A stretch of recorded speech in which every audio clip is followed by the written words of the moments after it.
when I'm with those gatekeepers that we talked about previously, my messaging has now incorporated some of that added value. So, it is a way for people's brands to be visible and publicized without them needing to sell themselves. Construction is a versatile industry with many different roles and responsibilities. It can be challenging at the best of times to make yourself visible, especially if you're targeting and communicating with a variety of stakeholders who have very different wants and needs, which is usually the case. Add to this fierce competition, an ever-changing landscape, and tight budgeting restraints, and you have a lovely mixture of challenge upon challenge. But where there are challenges, there are solutions. And usually those solutions we find in places we don't necessarily think of first. They don't usually come from the obvious. They come from other different parts of the industry. The unique, the unfound, the yet to be tested solutions. Like books for small children, for example. You've heard of books, right? They need to appeal to both parents and children, stand out in a very saturated market, as well as tell a story and usually add some kind of value, be it entertainment, education, or both. Our guest this week is Rich Smith. Rich has spent over a decade within the construction sector and has been inspiring the next generation to get involved with the construction industry for a number of years through his books, When I Grow Up, and more recently, The Big Build. Rich isn't just someone who talks the talk, he lives it as well. With experience within heavy construction materials and main contractors, as well as specialising in pre-construction, sales, and marketing in his current role as the pre-construction director at Keltbray. This is also complemented by being the chair of governors for St. Mary Magdalene's Primary School. So he certainly does walk the walk. Rich, welcome. And have I missed anything off from that intro? Thank you for having me. I can't imagine so. I don't think I've come across that well in a couple of paragraphs before. So I think it's probably safe to say you've covered it. Lifelong Sunderland fan wasn't in there. So there's a lot of resilience built through that process. But no, other than that, I think you've captured it. Oh, fantastic, and I did not know that fact. So Yeah, that is well, a there you go. Exclusive. a live reveal, exclusive. Yeah. That's the bombshell, isn't it? We started on Indeed, a bombshell. yeah. It will be for some listening, I'm sure. yeah, absolutely. Okay, let's get into this because there's loads to cover, and I suppose when you go on these types of things and you get interviewed and people are asking you questions, it's all about the books you've written more than your career and what you do. And what I want to do is try and combine the two, because Sure. what you're doing with the books and for STEM and for younger children is fantastic. But I think there's loads of learnings we can take from that and apply them within our industry, as you are doing anyway.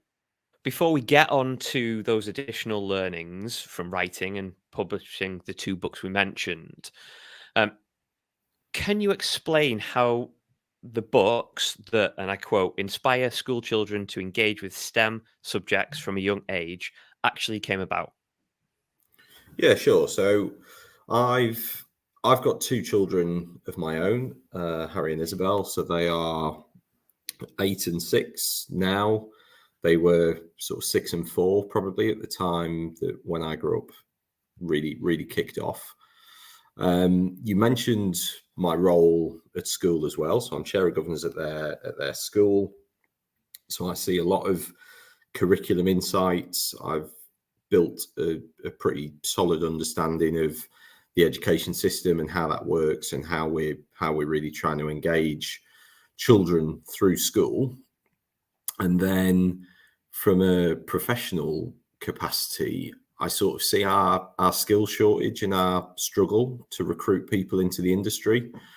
I personally landed in the construction industry. It was never my aim, really. It was never an industry I'd considered growing up or one I ever envisaged myself working in. And I think it was just a combination of all of those factors that led me to really question why is the industry not promoted to children in the first instance? Because unless you spark some level of interest early, ultimately children are shaped and they grow and they adapt, and you've missed it. You've completely missed it. You know, going in there at school leaver or anywhere near it and trying to convince somebody that there's this fantastic industry that they should join, you know, you're 16 years too late, because they've formed ideas in their head and they've developed and they've researched subconsciously or consciously, you know, into career paths and industries and roles. And I think it becomes impossible for them to visualize themselves in the industry you're trying to sell unless they've been doing that for a while.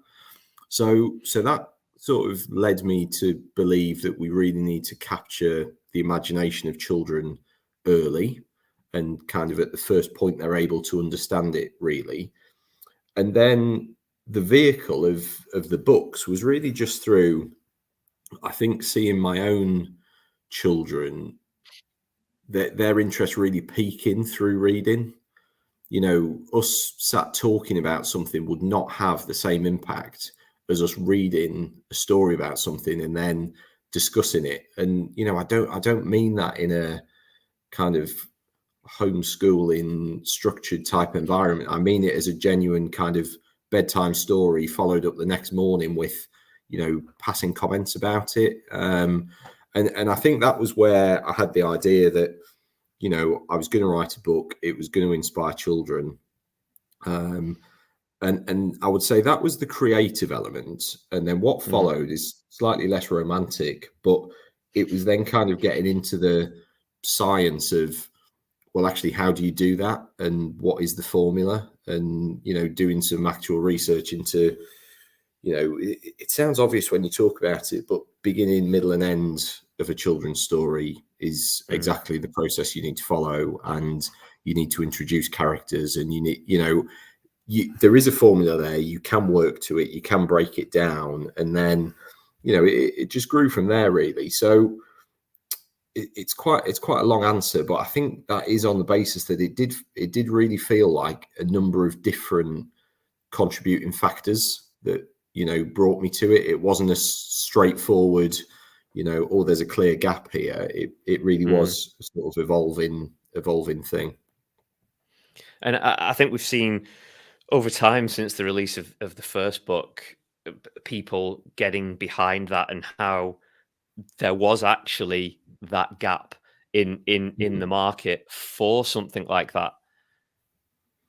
Yeah, absolutely. And I think the engagement we've seen does or shows us two things. One, absolutely, there was a gap, and, you know, the demand has far exceeded anything I could have expected or anticipated, which has led us to other issues which we can touch on.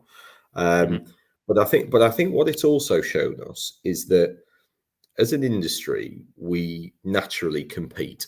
You know, that's what we do, and that's what I do day to day in pre-construction. You know, we tender against others to win work over others, winners and losers. That is the environment, and there's that constant wanting to have that competitive edge and wanting to be at the top of the pile. So for me, that makes collaboration in the industry really quite difficult ordinarily.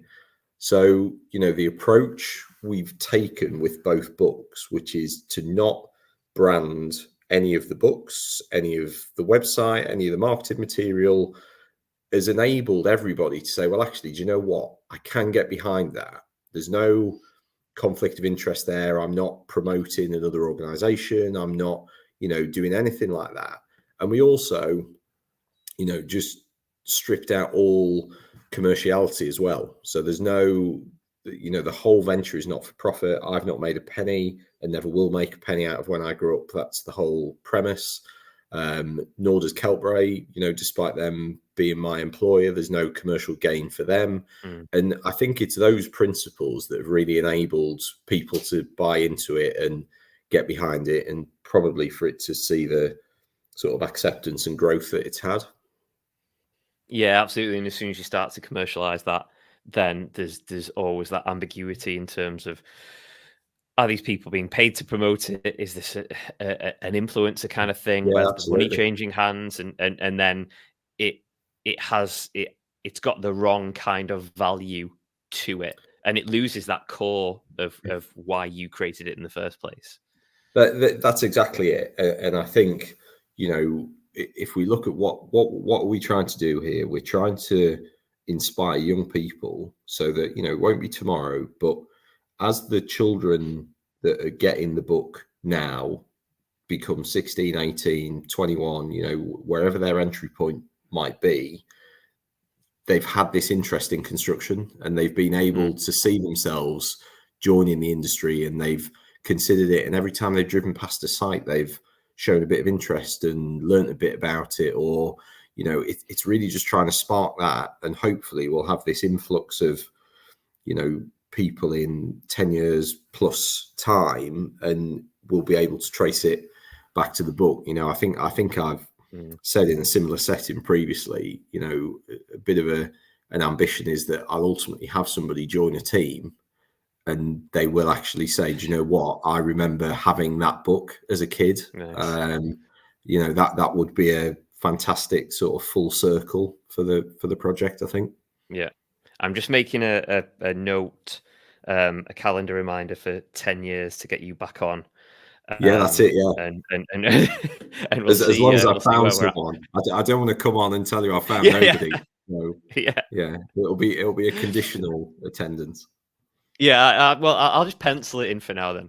Yeah, that's good. Yeah. Yeah, sounds like a plan. Okay, excellent. Let's turn this round into some more applicable learnings for the industry. So, another statement that I think is on the website, which all the links will be in the show notes, Sure. is "When I Grow Up," the first book unites our industry in that movement, and that movement being, as we've discussed, next generation's involvement in construction. So you're 2 books in, Yeah. um, and you could carry on producing books, these marvelously curated and animated and storytelling books. You've built this movement and this momentum up through these 2 books and additional elements. But what steps are you taking now to make sure that this momentum doesn't lose? Well, I'm just going to say it again, momentum. Yeah. No.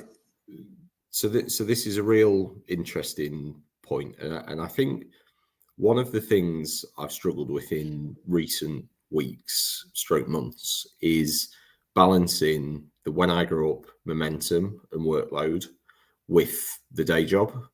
That is a real challenge, and the day job, working in pre-construction, working to tender timelines that are defined by others, you naturally end up in peaks and troughs that are completely outside of your control.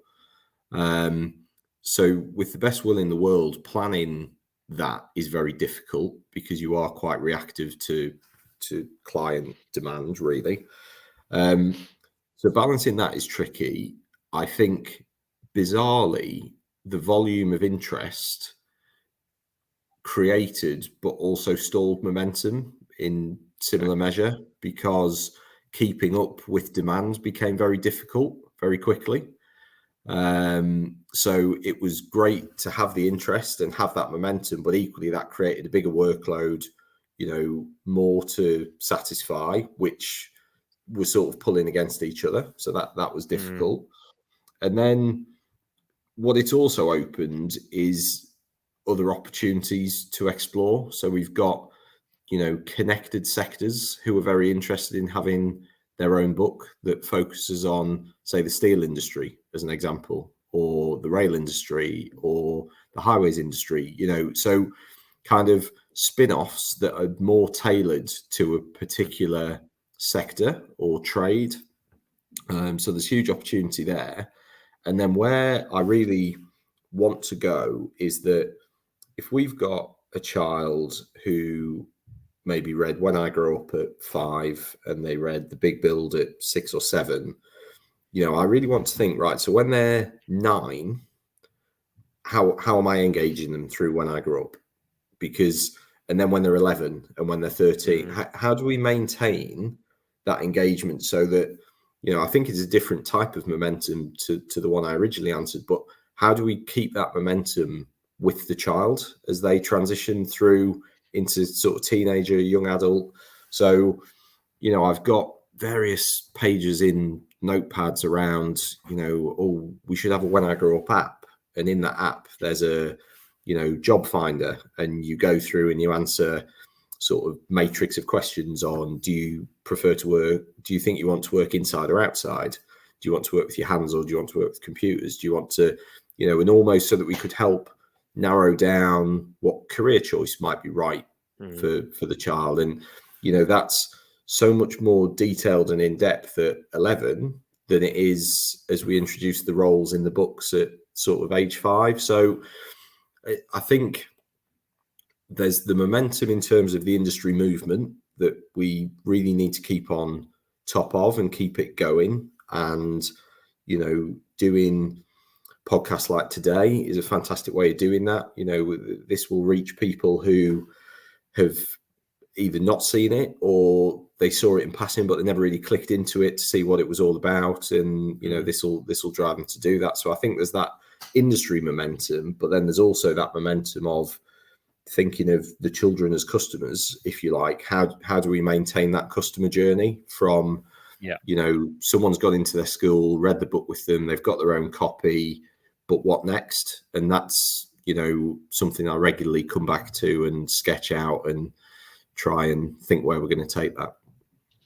Yeah, and that's hugely applicable to marketing and the construction industry, bringing it into that kind of realm, in that you're looking at it from you're not looking at it, oh, so what book next? What do I do next for that engagement? It's very much, well, who's the client, who's the consumer, and their journey rather than our journey as it's not a business, it's a book, it's a not-for-profit. So rather than looking at the business, you're certainly looking at the client or the consumer, the child or the parent, which we'll come on to, and thinking, well, we need to grow and transition with them as well.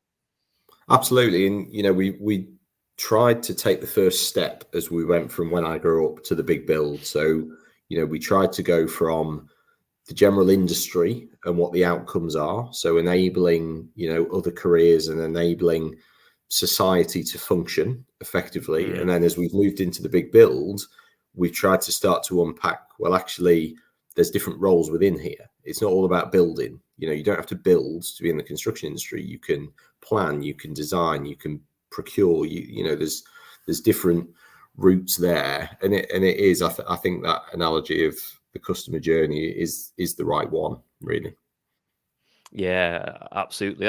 Let's move on to storytelling, another part of marketing, if you like, and something where we can all learn a thing or two from books, which that is that basic premise, isn't it?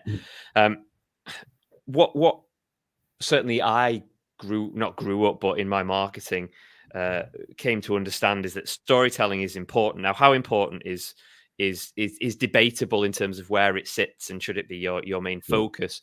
In going back to like 2016, Seth Godin stated that marketing is no longer about the stuff that you make, but the stories that you tell. And I'm not here to debate how good or bad that is. I think it's got its positives and there's some negatives with that. But in terms of stats, what studies have shown is that storytelling can increase conversions by about 30%. And that people retain only about 5 to 10% of information if it's just stats alone, yet put them in a story and it increases to like 70%. So what makes a good story and how do we create a good story?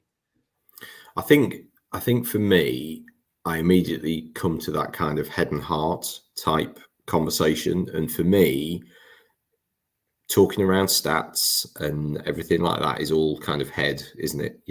Yes, I can see that there's a percentage increase, whatever it may be, great. But for me, that storytelling piece really needs to engage heart as opposed to head. And you need to, you need people to feel what you're telling them, so, and I don't mean that in a, they need to feel happy or sad. I don't mean it in the kind of simple heart type analogy. That they might feel that they really want the product, as an example. So, for me, Apple is all heart. You feel that you want the new iPhone. I'm not doing that because I can tell you how many megapixels the camera is versus the previous camera, or what the different weight is in grams. I don't know any of that, but what I know is I feel that I want the new one, and that's because of how it makes me feel, all everything associated with that. But it is that engaging people on a more emotional level, I think, is what storytelling unlocks. That without the storytelling, it's really difficult to get somebody to that point. The way you phrased that, saying want the iPhone rather than need it, is, I think, a crucial point there. That our needs and wants are massively different, and if we need something, it's probably more head driven. In terms of, 100%. be it milk, water, food, whatever it is, I need that. It's very much up here. Whereas if we want something, it might be start up here, but it's certainly driven by the Yeah, heart. What the heart wants, what the heart wants, so to yeah, speak. absolutely. Yeah. I Fantastic. agree. Right. I want to move on to something that I think's critical, and I think it'll add a lot of value, because it's rife within construction, because construction is so fragmented and there's so many different sectors and parts of the industry, and not just that, but within organizations there's so many stakeholders that we have to cater for with our messaging, with our marketing, with what we do and what we provide. There's massive parallels there with what you've created, in that you've created it for young children, and that is your prime audience. If they're not reading it, it hasn't really filled its purpose. Yet Sure. to get it to that prime audience, you have to go through that gatekeeper, I suppose, of a parent. I don't think many children are listening to this podcast or other Yeah. places to find out about the book and going online and ordering it. So how do we deal with that? What lessons have you learned from catering to multiple audiences, and how can we tailor that for construction? Yeah, so it's a great question, and it immediately makes me think of examples, and that Mm, might be my best way to answer it. But we've got individuals who've worked on our sites for a number of years, and they leave the house every morning in PPE, be it yellow, be it orange. They come home in PPE, and that period they're out the house, their immediate family, people living under the same roof, don't really understand what they're doing. They just leave, they go to work, it's just work. And there's been so many rewarding stories that, have engaged my heart, to go back a question, mm, of people saying, "Do you know what? This book has enabled me to sit down with my own children or with my grandchildren or nieces, nephews, friends, whoever it may be, and really articulate what my role is." And they've taken huge benefit from that. And it goes back to my earlier point about the power of storybooks, particularly with children, that those individuals could have had that conversation with that child any day over the last 10 years, whatever it may be. And they never have, because there's just never been that vehicle to have that conversation, and the books provided that. So what we've tried to lean on with that information is engage. When I'm talking about engaging another business in it, I've talked about it, the book being a potential gift for employees, because our experience tells us that employees have valued the book themselves because it's almost given them that special interaction with a Hmm. child, be it in their own family or another. But it's a form of engagement. It's a vehicle for them to sit down and have a potentially really meaningful conversation about who they are, what they do, what they enable. Um, so again, I think it does come back to that emotional level. But what we have tried to do is really tailor our messaging, that when I'm stood in front of a hall full of children in a school, I'm describing everything very differently to when I'm engaging a social value team within an organization and trying to explain to them why they should get on board. And I think what we've formed is specific sets of messaging dependent on which stakeholder group we're with. Are we with Hmm. the gatekeeper here, as you described it, and we're trying to get an organization on board with When I Grew Up, and I'm trying to explain to them how it will help with their school engagement, how it could be a gift for their employees. Am I in that space, or am I stood in front of a room full of children and I'm trying to get them excited by the industry, and it's the fact they've got a free book that they can take home with them? One of the lines that is always been really well received in schools is your own copy of a book that you don't have to bring back in, because the children are so used to getting a reading book, they have it for Hmm. a week and then it goes back, even if they love it, and they're maybe waiting to get it back again. So just the really simple message around "it's your own" seems to immediately create that value and that sense of ownership that children really engage with. But as I say, coming back to your original question, I think we've learned to message differently depending on who we're dealing with, and that for me is the key, really. Yeah.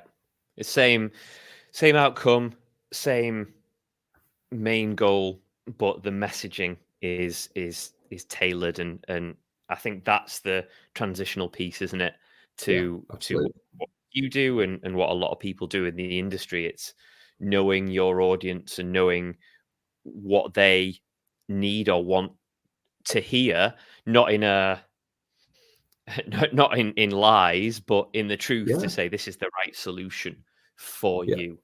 And that can be very different, like you said, if you're talking to board level or if you're talking to a school teacher, massively different. Yeah, absolutely. And I think just to build on that, one of the other things that we've done is tried to evolve that messaging based on the challenge and pushback that we've received along the way. So it's almost taking those frequently asked questions that we always get, which are the potential sort of blockers, and feeding that into the original messaging. So, Hmm. one of the big ones on When I Grew Up has been the commerciality of it. People almost feel that there must be a commercial angle to it, and Mm. they'll try a couple of times to try and identify what it is and really unpick, what am I missing, what are you not telling me? So we've continually refined our messaging around it being, not for profit isn't a term I ever started with. So when I Hmm. grew up was first born, I didn't think I needed to badge it a not for profit, because I thought, well, that's okay, people will be on board, and it's all about the greater good. But actually, as I started engaging some of those gatekeeper type stakeholders, you realize I really need to be leading with the fact that I'm not making money, Kelper aren't Hmm. making money. That's a massive hurdle for people. So I think reevaluating that messaging and fine tuning it based on the feedback you're getting is a really important step. Yeah, I think we live in a cynical world, don't we? Unfortunately, Yeah, absolutely. and various things have driven a lot of people to think like that. What's the catch is Yeah, usually the second thing that people go to when they see the word free. yeah, First, what's in it for me, but what's the catch? yeah, Yeah, absolutely, and it's a bizarre one in a way, isn't it, for yourself, because you're doing it for the greater good. Yet one of the first things that people are asking is, okay, where's the catch? Yeah, and there which, isn't you one. know, as I say, I can fully understand it, and Yeah. I probably originally was maybe a bit naive with the approach that it wasn't in that original messaging, it wasn't in the original slides that I was presenting, it wasn't in the original email exchange that we were having, and you do. I think there is a really big piece there around learning. Well, actually, if this is a question I get regularly, or this is a challenge I'm having to overcome regularly, I need to go back to that original engagement and messaging and make sure that I'm conquering it early. Mm.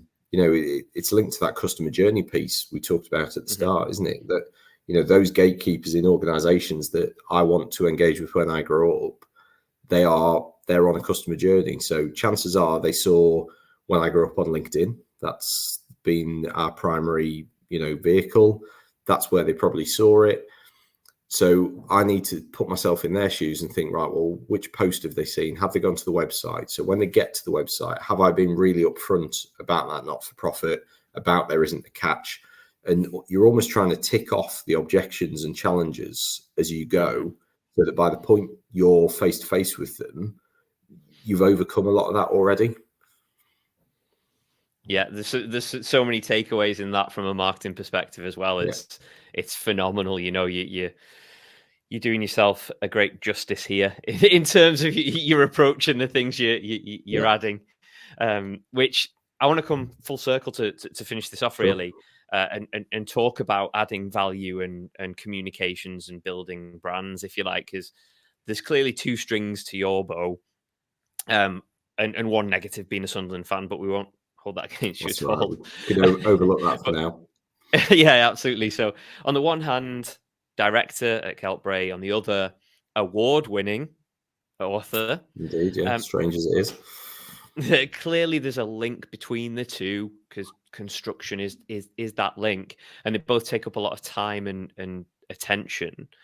Um, so, how when working on multiple projects do you make both work for you? Be it from a personal branding perspective or a company branding perspective, ignoring that, I know there's no commercialization from it, but Yeah, sure. there's got to be that balance between both of those things that you do. Yeah, so I think the most obvious, which is a huge benefit to all the organisations who've kind of got involved in When I Grew Up, is in our tender submissions. We are able to talk, in the social value sections around inspiring the next generation. So we're able to demonstrate our social value through our school visits, through our number of children that we've engaged using the book. But that benefit isn't exclusive to me because of my Mm. involvement in the book. That's available to absolutely everyone who's got involved and is using it. But undoubtedly, there's value for me there. I think the personal branding question is very interesting. You probably can't scroll for 20 seconds on LinkedIn without a personal branding post. Somewhere in there, it's an interesting topic. I don't think it's something I've ever actively done or Mm. promoted or planned, but undoubtedly, when I grew up, has sort of changed drastically what my personal brand is and how I'm viewed by people. I often meet new people in the industry because of the role I'm in, and chances are the first conversation I have with them will be around When I Grew Up, because they've seen me or they've seen the book on LinkedIn, and it has become a real conversation starter and something that gives me a connection with people I didn't know previously. So, despite it never being a designed benefit, there is Mm. definitely a huge benefit there. Um, Oh, and so then, although you didn't see that coming, hmm, in terms of the popularity sure. and your association with it. Is that a help or a hindrance? Because obviously your day job and the thing that pays the bills is being a director, pre-construction director. So when you're having that conversation, is it, clearly the book and everything it's doing and the whole movement is fantastic and a positive, but Yeah. from your perspective, is it a positive or a negative? Because, like I say, you're doing something else to pay the bills as well. Yeah, I think the only negative is workload. So the only negative is, the fact that ultimately I could, do all day and all night on the book in the same way I can do all day and all night on the day job. So that's for me is the only negative, because everything else, we've got clients who understand the book and what we're trying to do there and the social value of it. So that's a huge positive, because it's that untold benefit, and clients don't need me or indeed anyone else at Keltray to directly sell that to them. They're just seeing that. They're seeing that on LinkedIn. They're seeing it on this podcast. There's wherever they are, they're seeing that. So there's definitely huge benefit there.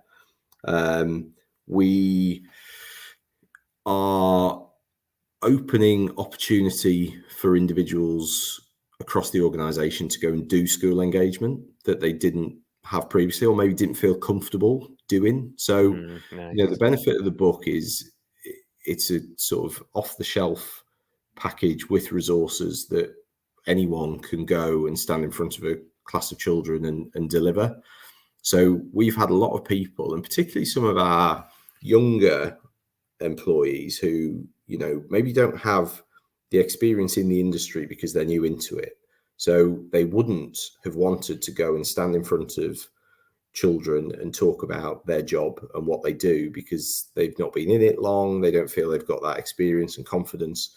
But actually, you arm them with the book, and they can imagine they're reading it to, niece, nephew, friend, whoever it may be. And it just gives them that confidence to deliver that session, which is not only great for the aim of everything that the book is about, but actually for them and their personal development. So, I've got individuals in the team who have grown through being involved in the process and developed. So, genuinely, I think I could talk about the added value and the benefits for hours.